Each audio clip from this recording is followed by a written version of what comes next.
Welcome to அம்மாஸ் குட்டி kitchen.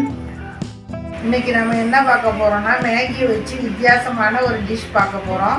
அது என்னன்னா மேகி ஆம்லேட் எப்படி செய்யறதுன்னு பார்க்க போறோம். இது செய்யறது ரொம்ப ஈஸி. வாங்க எப்படி செய்யறதுன்னு பார்க்கலாம். மேகி ஆம்லேட் பண்றதுக்கு அடுப்புல ஒரு கடாய் போட்டுக்கங்க. இதுல 2 பார் மேகியை உடைச்சி போட்டுக்கலாம்.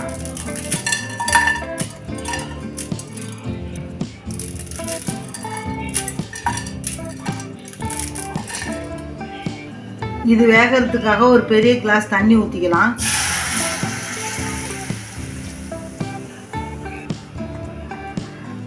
இது ஒரு 3 நிமிஷத்துக்கு வேகட்டும். மேகி நல்லா 3 நிமிஷத்துக்கு வெந்ததும் 2 பாக்கெட்டு மேகி மசாலாவை இதில் சேர்த்துக்கலாம். இதை நல்லா மிக்ஸ் பண்ணி விட்டு தண்ணி சுண்டுற வரைக்கும் கொதிக்க வச்சுக்கோங்க.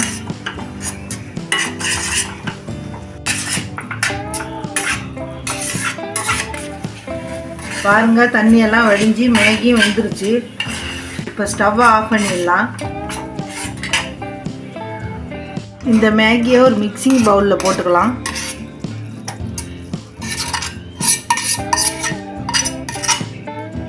இப்போ இந்த மேகியில் 2 முட்டையை உடைச்சி ஊற்றிக்கலாம்.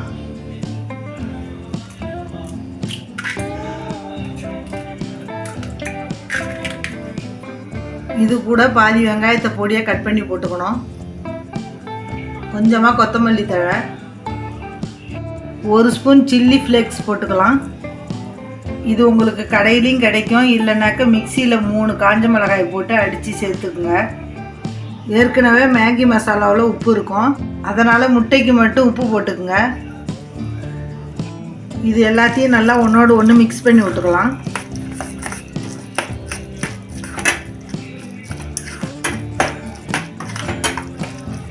இதை மாதிரி மிக்ஸ் பண்ணி ஓரமாக வச்சுட்டு அடுப்பில் ஒரு தவா போட்டு ஆயில் அப்ளை பண்ணிக்கோங்க.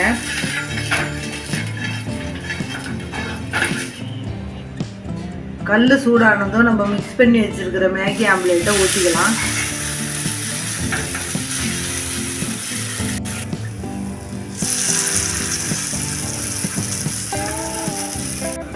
வேகத்துக்காக சுற்றி எண்ணெய் ஊற்றிக்கலாம்.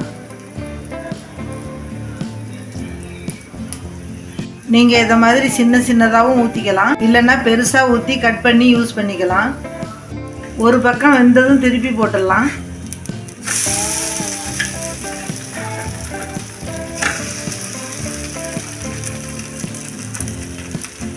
பசங்களுக்கு ஈவினிங் டைமில் இந்த மாதிரி செஞ்சு கொடுத்தீங்கன்னா விரும்பி சாப்பிடுவாங்க. இதை நீங்கள் டிஃபனாக கூட செஞ்சு சாப்பிட்லாம். இந்த பக்கமும் வெந்துருச்சு. எடுத்து ஒரு தட்டில் வச்சிடலாம்.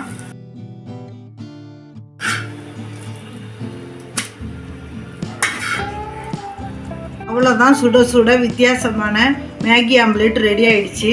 மீதம் உள்ள ஆம்லேட்டையும் ஊற்றி எடுத்துடலாம். எப்போவுமே மேகியை ஒரே மெத்தடில் செய்யாமல் இந்த மெத்தடில் ஒரு முறை செஞ்சு பாருங்கள். இந்த மேகி ஆம்லேட்டை நீங்களும் ட்ரை பண்ணி பாருங்கள். அம்மாஸ் குட்டி கிச்சனுக்கு லைக் அண்ட் கமெண்ட் பண்ணுங்கள். சப்ஸ்கிரைப் பண்ணாதவங்க மறக்காமல் சப்ஸ்கிரைப் பண்ணிக்கோங்க. நன்றி, வணக்கம்.